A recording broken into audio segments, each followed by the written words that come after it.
Tu n'es pas encore converti. Il y a encore trop de toi. Donc, quand tu seras converti, affermis tes frères. Alléluia. Amen. Et j'aime bien la pédagogie de Jésus.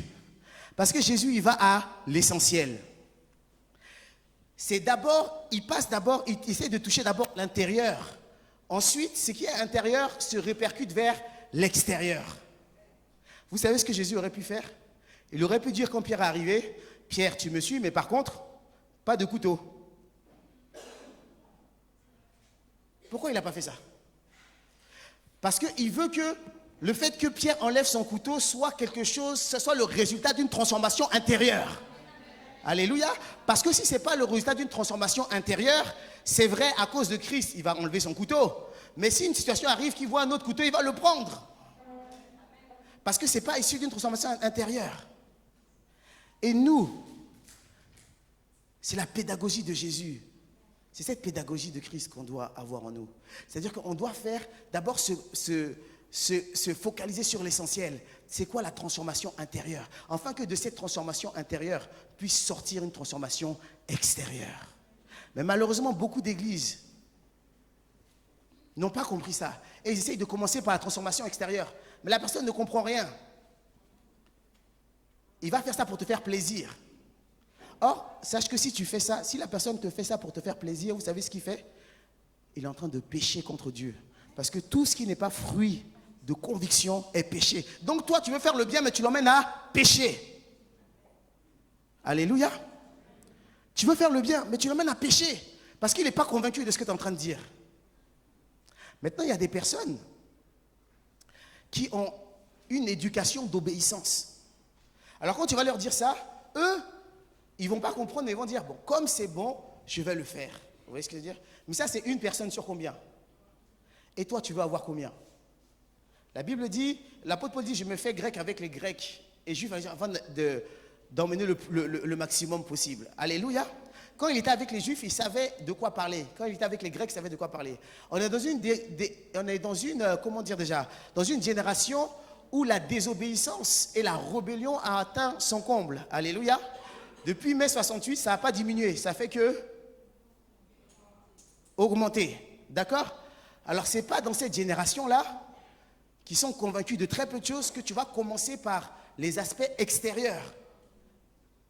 Parce qu'il ne sera pas convaincu, peut-être qu'il va te dire pour être poli, mais il ne sera pas convaincu. Et s'il n'est pas convaincu, il est en train de pécher. Jésus savait que si Pierre, il lui disait dès le début, enlève ton couteau qui est là, Pierre ne serait pas convaincu. Il serait là, mais ce n'est pas trop ça. Alléluia. Alors donc, il a voulu faire un changement intérieur d'abord. Il lui a parlé de la parole de Dieu. Il lui a transformé. Bien sûr, ça lui faisait mal. Ce n'est pas commode de voir des choses comme ça. Il y a des choses, tu vois dans l'église, mais tu dois fermer les yeux au début. Pourquoi? Parce que pour l'instant, ce n'est pas ça. Déjà, la personne est là. Alléluia. Donc, son cœur doit être touché. Amen. C'est cœur de toucher. C'est ça, faire les choses avec amour. Alléluia. Amen. Alléluia. Parce que le Seigneur nous aime tellement le libre arbitre que même pour les choix radicaux comme la vie et la mort, il a dit, voici deux chemins devant toi, la vie et la mort. Mais je te conseille de choisir la vie. Il n'a pas dit, non, choisis la vie. Il a dit, choisis la vie, c'est ce que je te conseille. Parce que lui, il est libre et il veut que nous soyons libres, nous aussi. Amen. Amen. Et ça, c'est très important. Ça fait partie de la mission agapée. Comment est-ce que... Mais je sais que ce n'est pas dans toutes les cultures, ce n'est pas dans toutes les éducations comme ça. Alléluia. Mais on doit être transformé par le renouvellement de l'intelligence pour changer nos éducations, nos choses, pour comprendre comment Christ fonctionne. Alléluia. Parce que toi-même, mon frère, toi-même, ma soeur, quand il t'a pris, il ne t'a pas tout démontré d'un coup. Il y avait trop de choses à changer. Et il y a encore des choses à changer. Alléluia. Mais il a fait quoi? Par étapes. Il ferme les yeux sur certaines choses pour que tu comprennes ce qui est le plus essentiel. Une fois que l'essentiel est venu, ce qui est autre essentiel comme ça. Jacques 1 dit, enfin de gloire en gloire, de perfection en perfection, afin que vous soyez parfaits. Alléluia. Amen. Jusqu'à ce qu'on soit parfait. Amen. Parce que quand Dieu nous voit là, il voit toutes nos imperfections. Mais il commence par un. Ce qui est plus important pour toi. Après, tu vas bien. Après, il te fait découvrir un deuxième. Mais nous, on arrive, La personne, elle vient d'arriver, on veut tout lui montrer d'un coup. Donc ça, c'est pas bon, ça, c'est pas bon, ça, c'est pas bon, ça, c'est pas bon, ça, c'est pas bon. Merci, je ne reviendrai plus jamais. Tiens. La sagesse de Dieu, mes frères et mes sœurs, ce n'est pas une sagesse d'éducation culturelle. Alléluia. C'est une sagesse qui vient d'en haut. Alléluia. Amen. Et la Pierre, moi je suis choqué parce que quand Pierre disait, Seigneur, à qui irions-nous? Tu as les paroles de la vie. Il avait encore son couteau qui était ici. Alléluia. Et quand même Dieu a dit, ce n'est pas la chair et le sang, Pierre. Mais c'est mon Père qui te l'a dit. Il avait encore son couteau. Mais c'est comme si Jésus faisait fi de ça pour l'instant. Parce que pour l'instant, il y avait autre chose. Parfois, des personnes peuvent passer à côté. On peut passer à côté de certaines choses pour des personnes parce que justement, on n'a pas agi de la bonne manière. On a commencé par l'extérieur avant d'entrer dans l'intérieur. Alléluia. Vous savez, c'est quoi les cas où on peut commencer par l'extérieur? C'est quand un truc extérieur, par contre, est un lien de comment dire déjà, d'envoûtement ou de choses, comment dire déjà, de chaîne, en fait, d'emprisonnement. Et là, il est obligé d'enlever ça pour que la délivrance s'accomplisse. Vous voyez ce que je veux dire? Là, c'est différent. Vous voyez? C'est une délivrance qu'il faut faire. Okay? Et dans cette délivrance, on dit, ah, ma chère, si tu continues à porter cette chaîne-là, tes affaires seront truc. Là, je sens vraiment dans mon cœur que voilà, c'est ça la délivrance. Amen. Mais quand ça vient de Dieu, là, la personne elle-même est convaincue. Et puis si la personne ne veut pas, j'ai dit, est-ce que tu le veux vraiment? Est-ce que tu le veux vraiment? Je dis pas, enlève ça. Est-ce que tu le veux vraiment? Est-ce que tu te sens prêt pour ça? Il faut poser cette question. Est-ce que tu te sens prêt? Oui. Est-ce que tu te sens prêt pour ça? Amen.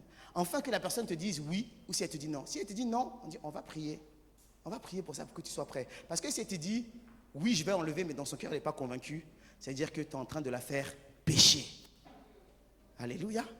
Et du coup, en voulant faire le bien, tu es devenu une pierre d'achoppement pour autrui. Donc, tu es obligé de lui poser la question. Est-ce que, qui croit, Jésus, il sait toutes choses. Il y a un aveugle qui vient, devant lui, il dit Jésus, et qu'est-ce que Jésus demande? Que veux-tu que je fasse pour toi? Même toi-même qui n'es pas Jésus, tu vois qu'il est aveugle. Tiens, non? Et il va dire, ah bah, c'est pas évident là, Jésus, je veux que tu me rendes la vue. Je veux pas que tu m'achètes un portable. Tiens. Non, non. Mais pourquoi? C'est pour que la volonté de la personne soit manifeste. Alléluia. Afin que la volonté de la personne, que veux-tu que je fasse pour toi? La personne est totalement estropiée, mais il lui demande, que veux-tu que je fasse pour toi? Pour que la personne déclare sa volonté, qu'il est totalement en accord avec ce que Dieu, ce que Jésus va faire. Assurez-vous, mes frères et mes sœurs, futurs leaders que vous êtes tous, amen, parce qu'ici on n'est pas là juste pour chauffer les bancs, on est là pour apporter les messages de Dieu. Vous êtes des futurs leaders. Assurez-vous que la personne soit en accord. Alléluia. Que veux-tu que je fasse pour toi? Alléluia.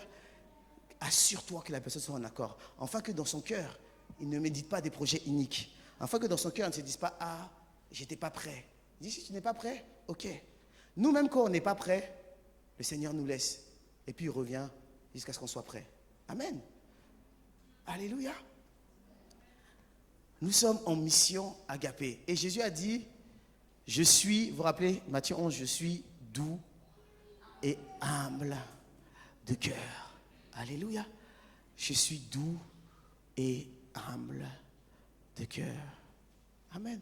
Ne vous inquiétez pas, si la personne veut vraiment être délivrée, hein, c'est sa foi même qui va opérer. Comme la femme à perte de sang.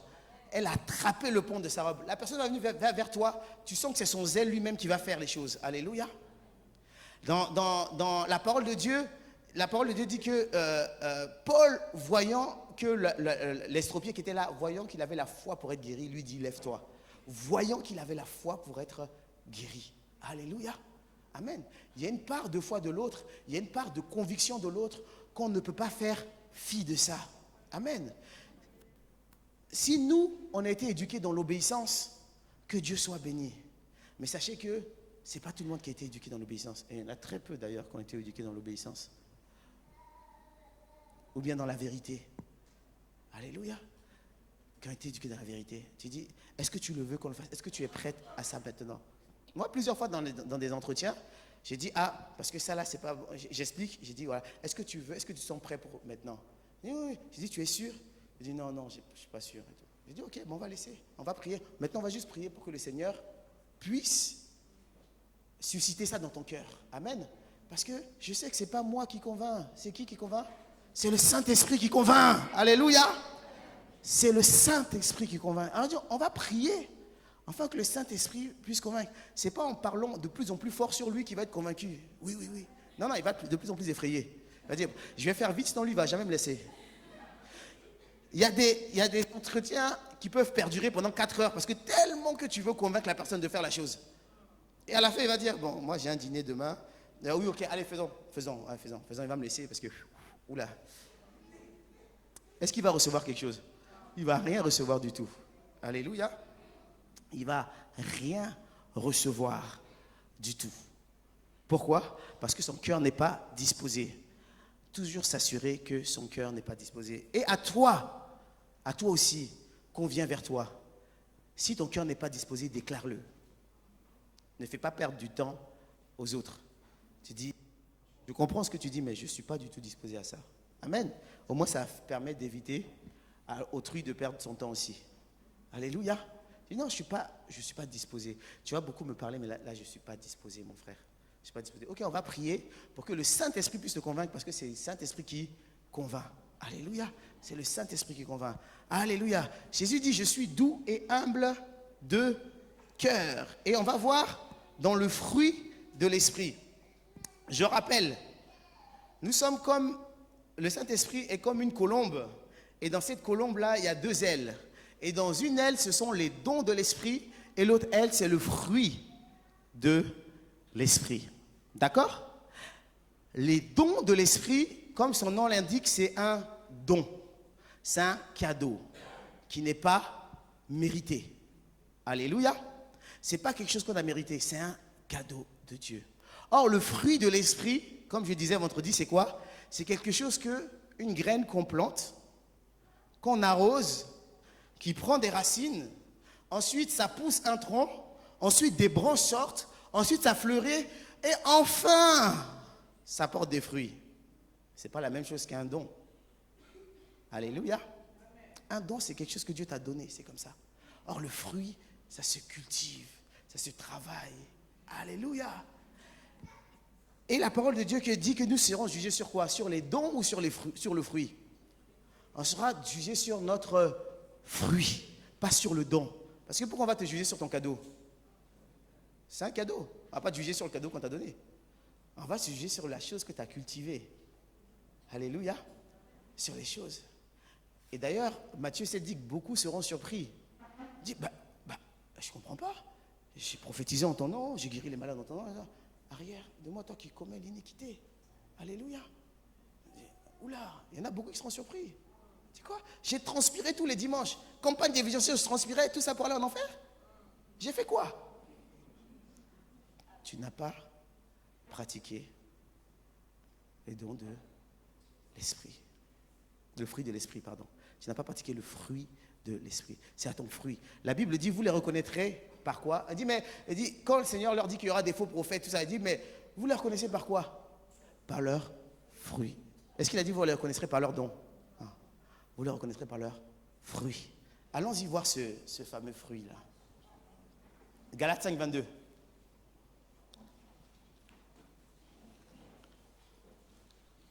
On revient aux fondamentaux de mission Agapé. Parce qu'il faut que chacun d'entre nous soit imprégné. C'est ce que le Seigneur m'a mis à cœur pendant ces vacances-là.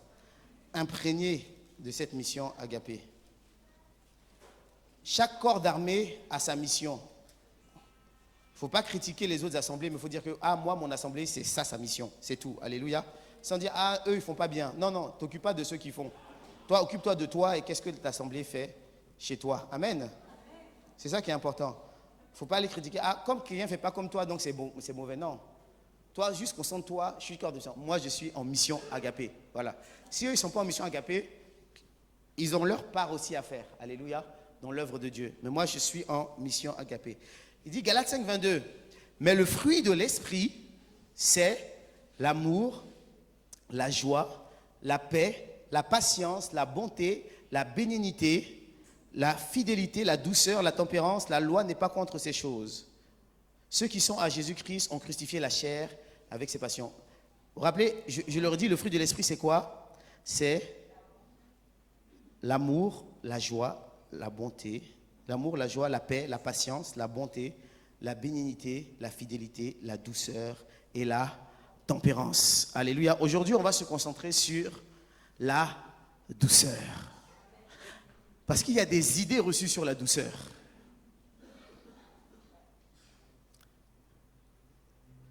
Mais on va ouvrir les yeux sur la douceur. Quoi? 54. Mon introduction était trop longue. Ok. Le contraire de doux, dans la parole de Dieu, c'est amer. Amen. Il faut réaliser ça en fait. Il faut réaliser ça. Peut-être qu'on ne comprend pas bien la définition de douceur, de doux, quand on ne sait pas c'est quoi son contraire. Dans la parole de Dieu, le contraire de ce qui est doux, c'est ce qui est amer. Amen. Et on sait ce que Dieu dit par rapport aux choses amères. Alléluia. Le contraire de doux, c'est ce qui est amer. Si allons dans Exode 15, versets 22 à 25, j'explique le contexte. Israël venait de sortir d'Égypte et ils ont traversé la mer Rouge. Depuis le verset chapitre 1, ils ont chanté à la gloire de Dieu. Ils ont traversé à la mer Rouge. Maintenant, qu'est-ce qui s'est passé? Ils arrivent et qu'est-ce qui se passe? Je lis la parole du Seigneur à partir du verset 21. Moïse fit partir Israël de la mer Rouge. Ils prirent la direction du désert de Chour. Et après 3 journées de marche dans le désert, ils ne trouvèrent point d'eau. Ils arrivèrent à Mara, mais ils ne purent pas boire l'eau, car l'eau de Mara, parce qu'elle était amère. C'est pourquoi ce lieu fut appelé Mara. Le peuple murmura contre Moïse en disant: que boirons-nous? Moïse cria à l'Éternel, et l'Éternel lui indiqua un bois qu'il jeta dans l'eau, et l'eau devint douce. Alléluia. Ce qui est très important, c'est après. Ce fut là que l'Éternel donna au peuple des lois et des ordonnances. Ce fut là qu'il le mit à l'épreuve. Alléluia. Il a fallu que l'eau soit d'abord douce afin de donner ses lois et ses ordonnances. Parce que mon frère et mes sœurs, s'il donne ses lois et ses ordonnances dans quelque chose qui est amer, c'est dangereux. Sa loi devient meurtrière. Et là, tu deviens, comme j'ai dit la semaine dernière, une sorte de fanatique, radicaliste, terroriste même. Parce que sa loi est posée dans un réceptacle qui est amer. La Bible ne fait pas au hasard, hein? Il a rendu d'abord l'eau douce. Et c'est parce que maintenant, l'eau était douce qu'il a pu mettre sa loi et ses préceptes. Alléluia. Tu ne réalises pas la douceur, tu ne réalises pas c'est quoi. Alléluia. Tu ne réalises pas l'importance encore. Alléluia. Dans Jacques 3, versets 7 à 17, il compare beaucoup de choses. Il parle de la bouche. Parce que la bouche est un lieu. On va dire même c'est le lieu le plus important.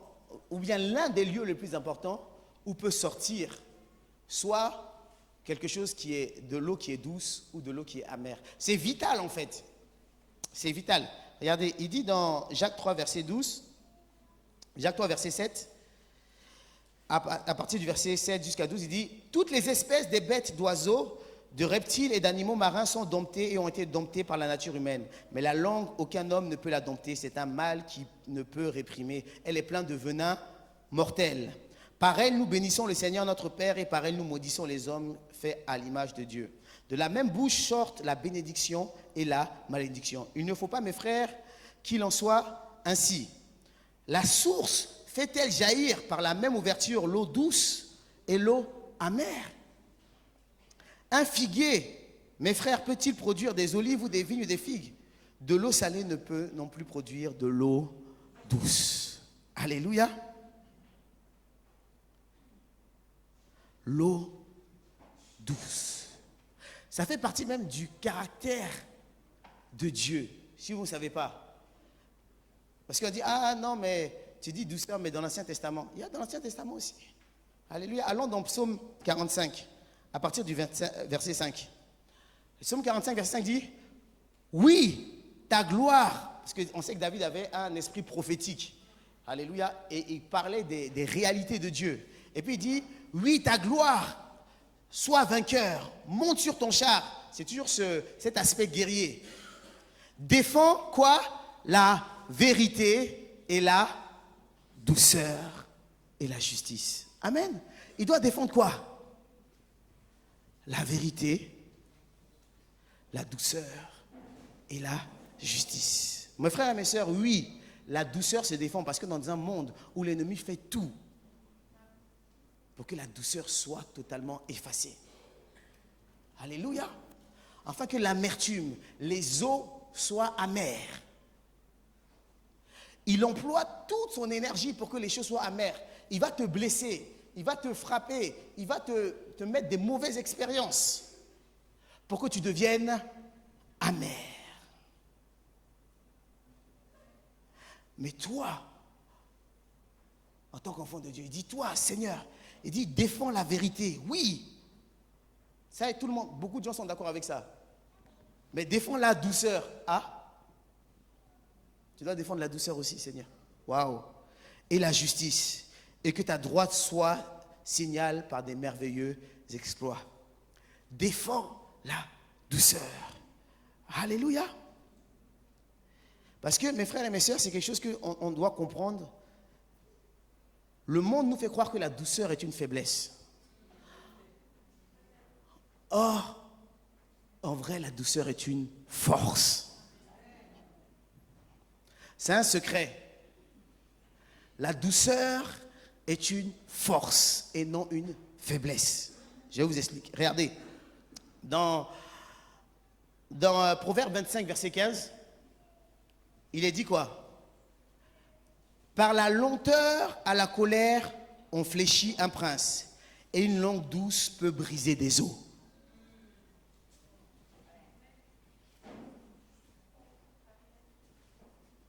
La douceur est une force. Ne crois pas que, si je suis doux et que l'autre n'est pas doux, je me suis fait gruger à l'échange. Non. La douceur est une force. Sachez que si tu le pratiques vraiment, il dit, par la lenteur à la colère, on fléchit un prince. Et une langue douce peut briser des os. Alléluia. Une langue douce peut briser les os. Alors mon frère, ma soeur, ne méprise pas la douceur. C'est une force. Ne méprise pas la douceur. Il a dit quelque chose qui est dans Ésaïe 8, verset 6. À un moment donné, qu'est-ce qui s'est passé? Il dit, la parole de Dieu dit, le Seigneur est en colère et dit, parce que ce peuple a méprisé les eaux de Siloé qui coulent doucement et qu'il s'est réjoui au sujet de Retsin ou des fils de Ramélia.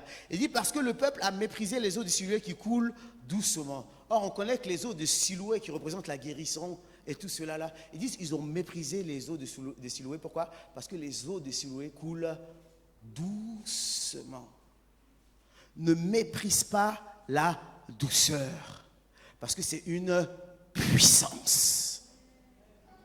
Alléluia.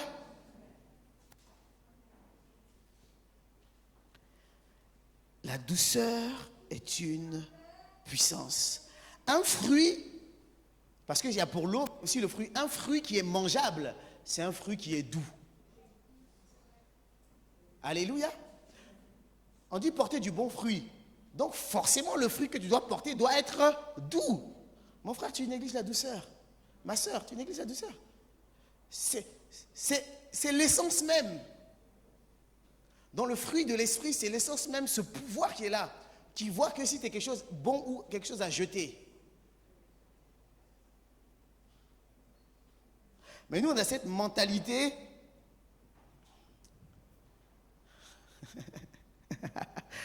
J'aime bien cette mentalité. Parce que parfois, dans certaines médecines, on nous prescrit des médicaments qui sont amers. Et donc, c'est quand c'est amer là que ça va te guérir. Les Nivaquine, toutes ces choses-là. On dit, et toi, quand c'est doux à ta bouche, tu dis, non, est-ce que ça va vraiment me guérir?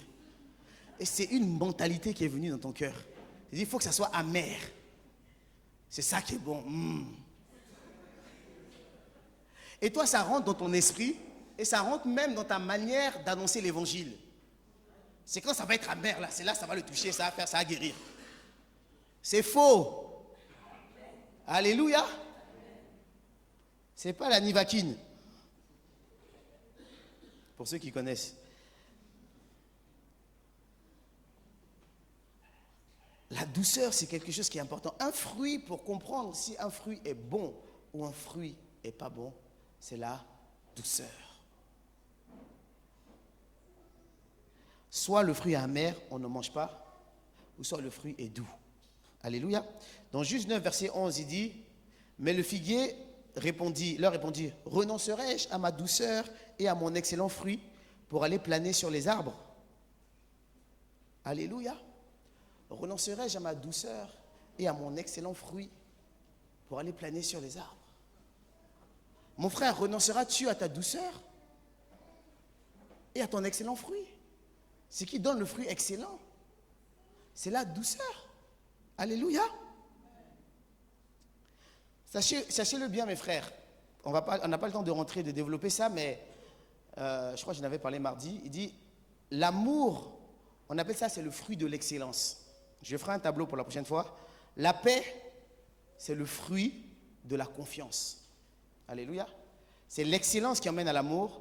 C'est le fruit de la confiance. Quand tu développes la confiance, c'est ça qui emmène la paix. Alléluia. La patience, c'est le fruit de la persévérance. C'est la persévérance qui emmène le fruit de la patience. Amen. On l'appelle aussi, la patience, on appelle ça aussi l'amour qui souffre. Amen. L'amour qui souffre. On appelle ça l'amour qui souffre, la patience. La bonté et la bienveillance, on appelle ça les fruits jumelles. Amen.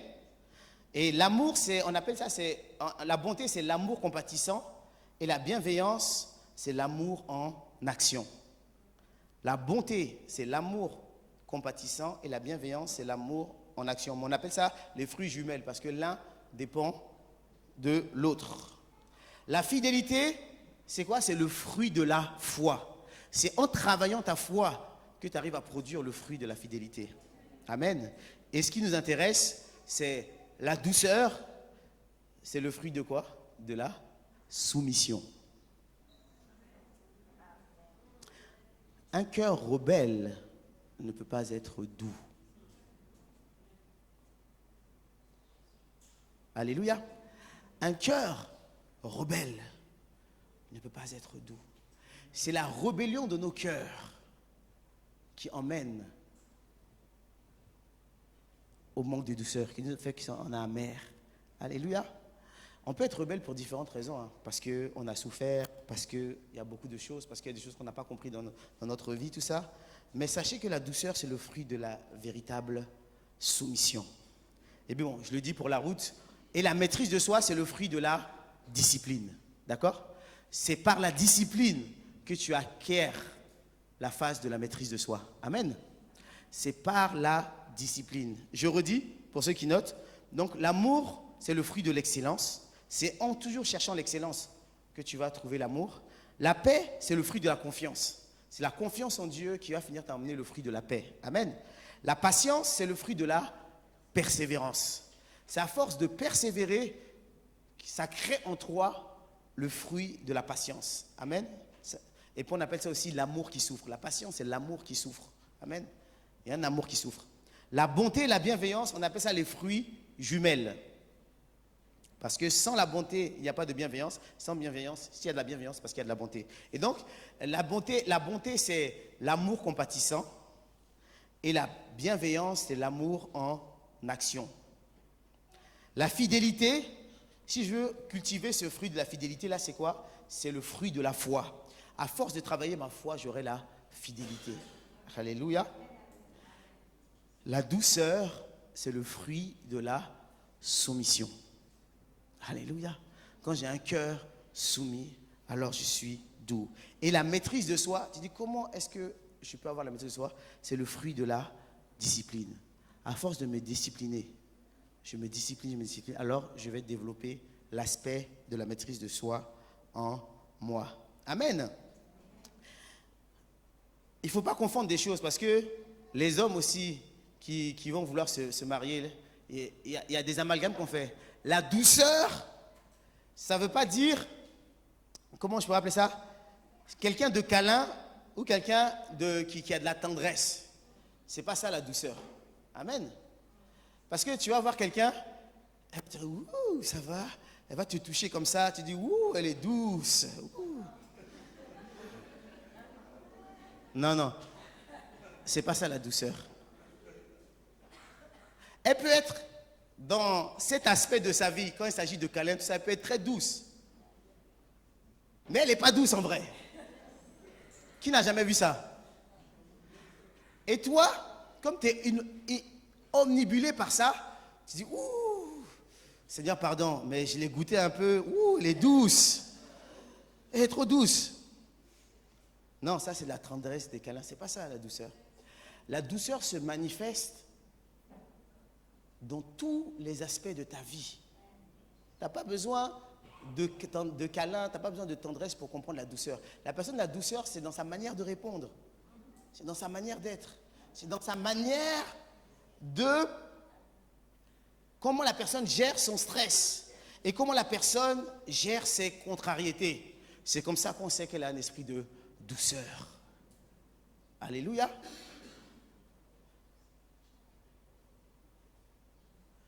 Quand c'est dans l'amour, tout ça là, ben, il va être doux. Hey, pourquoi il va pas être doux? Bien sûr, il va être doux. L'amour, ça va être doux. Mais c'est la gestion du stress et la gestion de la contrariété. C'est là que tu reconnais que la personne a un esprit de douceur. Alléluia. Il ne faut pas se mélanger. La douceur, ça se voit dans tous les aspects. Amen. De ta vie. Comment est-ce que je vais répondre? Comment est-ce que je vais emmener mon souci même? Mon souci, c'est comment est-ce que je vais emmener ce que je veux dire. Mon souci, c'est comment je vais emmener ce que je veux faire. Mon souci, c'est ça. Afin que mon fruit soit doux et ne soit pas amer. Alléluia. Que mon fruit soit doux et ne soit pas amer. L'apôtre Paul, comme j'ai dit la dernière fois, il dit que votre douceur soit connue de tous. C'est là même qu'on sent que le Saint-Esprit même t'a changé. C'est là qu'on voit que le Saint-Esprit t'a transformé. Si on va dans 1 Thessaloniciens,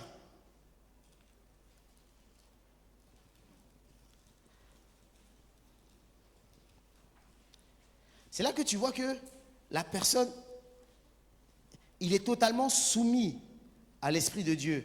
Et non pas, il n'est pas soumis à ses origines, il n'est pas soumis à sa manière de voir les choses, mais il est totalement soumis à la volonté de Dieu. C'est par sa douceur, mes frères et mes sœurs. Pourquoi? Regardez, dans 1 Thessaloniciens, au chapitre 2, à partir du verset 5. Il dit, verset 5, « Jamais en effet nous avons usé... » Attends, avant ça, il y a une deuxième chose que la parole parle de douceur aussi, c'est la douceur de la tromperie. La douceur est tellement une arme qu'il y a des gens mauvais qui se servent de la douceur pour pouvoir toucher. Amen. La Bible aussi parle de ça. Ok? Pourquoi? Mais pourquoi est-ce que quelqu'un de mauvais va utiliser la douceur? Parce qu'il sait que la douceur, c'est une arme puissante. Alors toi-même qui es bon, pourquoi tu ne vas pas utiliser cette arme? Alléluia. Si quelqu'un qui est mauvais, il sait qu'avec la douceur, il va obtenir quelque chose. Parce qu'il utilise comme ruse la douceur pour pouvoir t'avoir. Parce qu'il sait que la douceur, c'est une arme. Si le méchant fait ça, il sait que c'est une arme qui est puissante. À plus forte raison, toi qui es bon, pourquoi tu ne vas pas utiliser cette arme? Alléluia. Amen. Tu dis, tellement ça, tu vas dire, si j'utilise la douceur, les gens vont croire que je suis hypocrite ou bien que je fais un double jeu. Mais non. Ça, c'est des pensées qui t'empêchent de réaliser ce qui est vrai et ce qui est concret, ce qui doit être fait dans ta vie. Alléluia. Oui, il y a des méchants qui utilisent la douceur comme arme. Mais c'est une arme que Dieu a donnée à l'Esprit de Dieu pour nous. Alléluia. Voilà. Il dit dans 1 Thessaloniciens 2, à partir du verset 5, il dit « Jamais en effet nous avons usé de paroles flatteuses, comme vous le savez. Jamais nous avons eu la cupidité pour mobile. Dieu en est témoin. » Il dit « Jamais on a essayé de vous flatter, ni jamais aussi on a fait les choses à cause de l'argent. » D'accord? Dieu en est témoin. Nous n'avons point cherché la gloire qui vient des hommes, ni de vous, ni des autres. Nous aurions pu nous produire avec autorité comme apôtres de Christ, mais nous avons été pleins de douceur au milieu de vous. Amen. Qu'est-ce qu'il est en train de dire? Il dit, nous aurions pu nous affirmer en tant qu'apôtres envoyés de Dieu, mais nous avons été pleins de douceur avec vous. Ils étaient dans leur droit légitime de dire, hé, je suis apôtre de Dieu. Alors vous écoutez maintenant. Ils étaient dans leur droit. Et si les gens ne les écoutaient pas, les gens allaient être maudits, allaient perdre leur bénédiction. Ils sont dans leur droit de faire ça. Alléluia. Parce que c'est un principe, c'est une loi spirituelle. Tu as le droit, tu es dans ton droit même de prendre ton autorité et de dire fais ça. Et si la personne n'obéit pas, elle n'est pas bien dans le royaume des cieux. Alléluia. C'est un droit. Mais qu'est-ce que l'apôtre dit? Il dit, on aurait pu, on a le droit, on a l'autorité. Et si on demande à Dieu de vous châtier, il va vous châtier. On aurait pu, c'est un droit que Dieu nous a donné. Mais non, qu'est-ce qu'on a utilisé? Alléluia. Nous aurions pu, mais quoi? Mais nous avons été pleins de douceur au milieu de vous. Non, on ne réalise pas en fait. Il y en a, ils ont une mauvaise vision de l'apôtre Paul. Ils ont une vision de l'apôtre Paul comme la vision de leur professeur ou de leur papa ou de leur chose. Et puis ils croient que...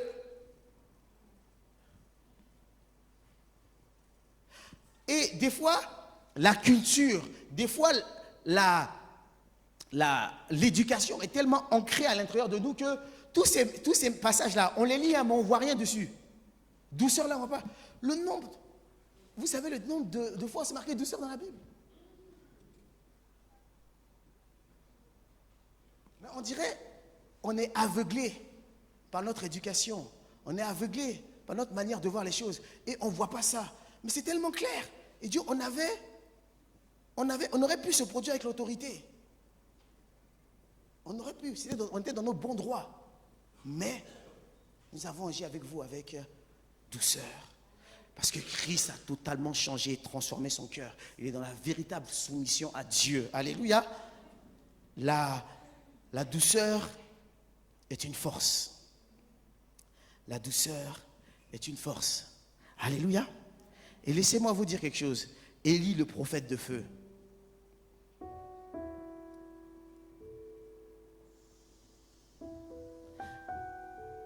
Jésus aussi. Quand il s'agit de couper ta connexion avec Dieu, alors là, il faut être violent. Alléluia. Ne laisse rien couper ta connexion avec Dieu. C'est là qu'il faut faire violence. C'est là même qu'on n'est pas très violent. On est violent envers les autres, mais en nous-mêmes, les distractions, les choses qui nous empêchent de couper notre relation avec Dieu, ça, on est conciliant. Amen. Mais non, c'est les choses qui t'empêchent de te connecter avec Dieu, c'est avec ça que tu dois être violent. Jésus qui dit, je suis doux et humble de cœur. Quand il a voulu aller dans le temple prier, mais ce qui l'empêchait de la connexion du temple, entre la connexion du temple et lui, il y avait ces vendeurs là. Alléluia. Alors il a brisé ces vendeurs parce qu'il dit, il n'y a rien qui doit enlever la connexion entre Dieu et puis moi. Alléluia. Élie, le prophète Élie, quand il s'agissait de rétablir la connexion entre Dieu et le peuple, parce que le peuple était perdu, ils adoraient Baal, Astarté, il a répondu par le feu. Il a répondu par le feu. Mais Dieu dit, je réponds par le feu pour réconcilier. Mais maintenant, Élie qui était plein de feu, il dit maintenant, Seigneur, montre-moi qui tu es. Et à ce moment-là, quand il a voulu montrer qui il est, c'est dans 1 Roi 19, verset 12, il y a eu un tremblement de terre. Ensuite, il y a eu un feu. On dit l'Éternel n'était pas dans le feu. Mais après le feu, il y a eu un murmure léger. Et là, c'était l'Éternel. Alléluia. Quand il s'agissait de la connexion entre moi et mon Père, oui, le Seigneur est prêt à tout déployer. Mais sa nature même, quand il a voulu démontrer à Élie c'est quoi sa nature, le feu est passé, le tremblement, il dit Dieu n'était pas dedans. Dieu n'est pas dans tout ça. Parce qu'il est doux et humble de cœur. C'est quand, mais c'est dans un murmure léger. C'est là qu'il a dit, c'est toi Dieu? Il dit oui, c'est moi. Alléluia. La douceur est une arme. La douceur est une force. Et ne laisse pas le monopole de la douceur à ceux qui veulent tromper les gens.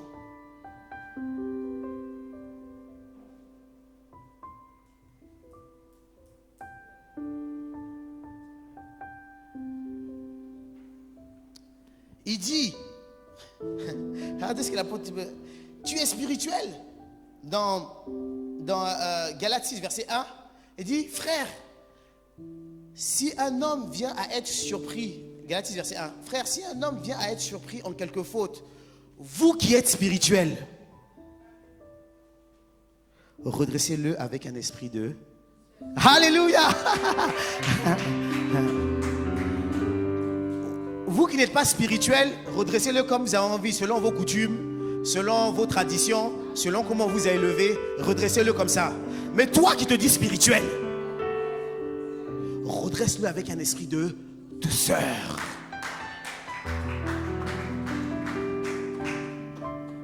Il dit, j'appelle à ceux qui sont vraiment spirituels. Si tu vois que ton frère a fait quelque chose, si vraiment tu es spirituel, redresse-le avec un esprit de douceur. Ça, c'est si vraiment tu es spirituel. Parce que la soumission, le fruit de la douceur, c'est quoi? C'est la véritable soumission. C'est-à-dire dans ton cœur, là, il y a quelque chose qui n'est pas soumis à Christ encore. Tu n'es pas doux, il y a quelque chose dans ton cœur qui n'est pas encore soumis.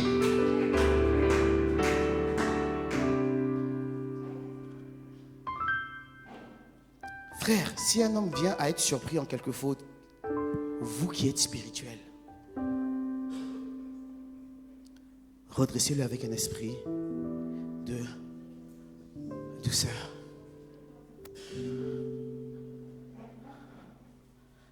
Il y a eu le feu. Quand Élie a cherché la face de Dieu, il y a eu le feu. Dieu n'était pas dans le feu. Il y a eu tremblement. Vous. Dieu n'était pas dedans. Mais il y a eu un léger murmure. D'où Christ était dedans. Soyons vraiment spirituels. C'est ça qui détermine le vrai spirituel. Et à chaque fois, le fruit de l'esprit soit comme un miroir devant toi chaque matin. Tu dis, c'est quoi que je dois changer? Comme je dis, vous savez, il y a 3 types de faux prophètes. Il y a le faux prophète qui est envoyé par le diable. Il n'y a rien à faire. C'est comme ça. C'est un loup dans la bergerie.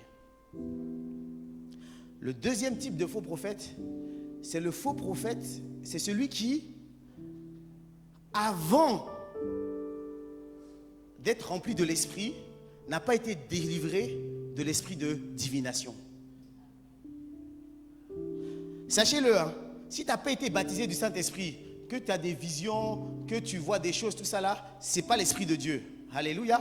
Il faut d'abord la délivrance de ça pour pouvoir avoir maintenant l'Esprit de Dieu. Amen.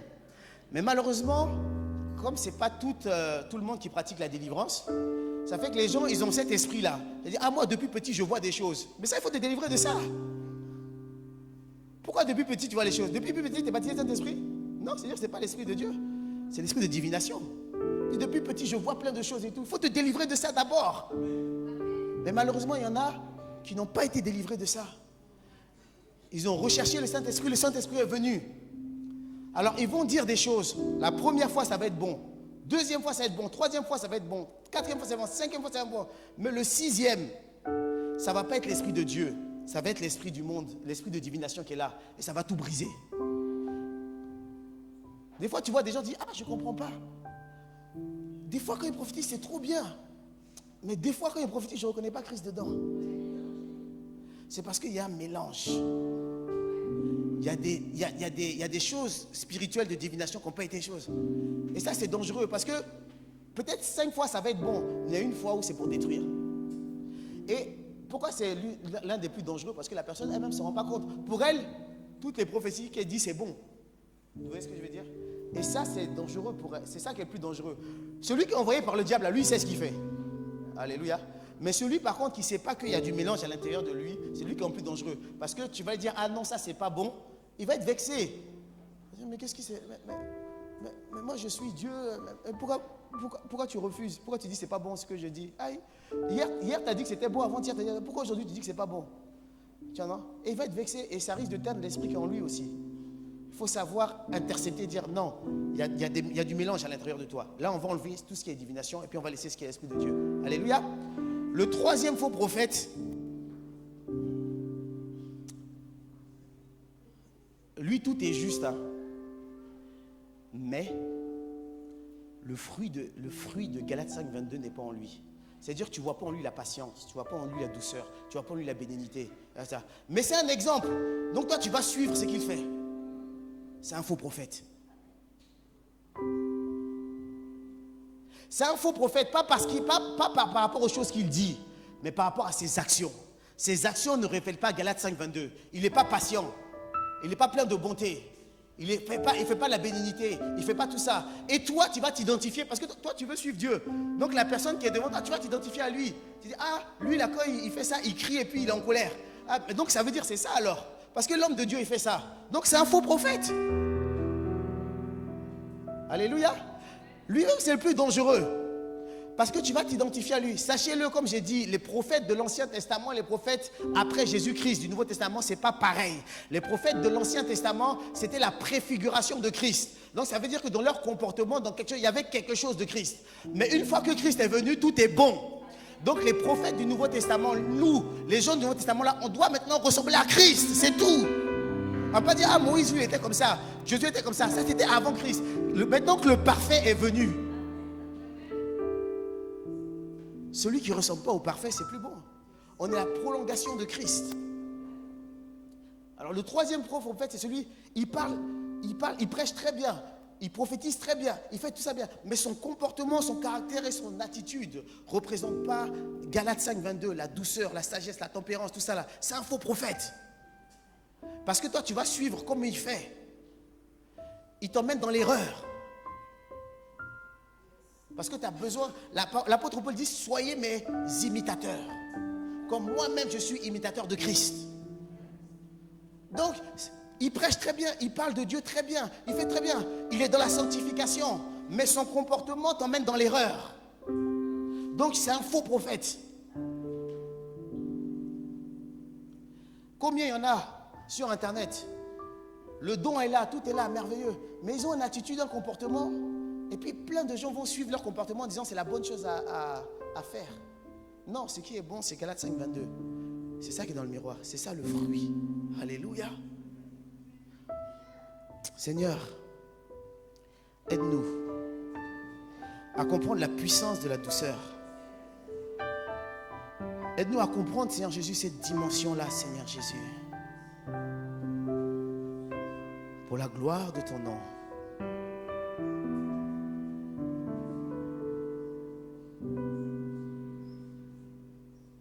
Nous voulons être spirituels, Seigneur Jésus. Et tu as dit, vous tous qui êtes spirituels, faites tout avec un esprit de douceur. Laissons ceux qui ne sont pas spirituels faire avec leur éducation, faire avec leur ethnie, tout ça, comme on fait. Mais nous, quand nous sommes spirituels, nous voulons faire les choses avec un esprit de douceur. Et nous ne voulons pas laisser cette arme. Nous ne voulons pas laisser cette arme-là aux malfaiteurs. Il est temps de reprendre cette arme-là. Nous ne voulons pas laisser cette arme-là aux gens qui ont de la duplicité. Il est temps aux enfants de Dieu de reprendre cette arme, ce fruit qui est la douceur. Au nom de Jésus-Christ. Amen. Alléluia. Que Dieu soit béni. Alléluia. Alléluia. Merci Seigneur pour ta grâce, ta fidélité. Amen. Nous allons passer aux annonces.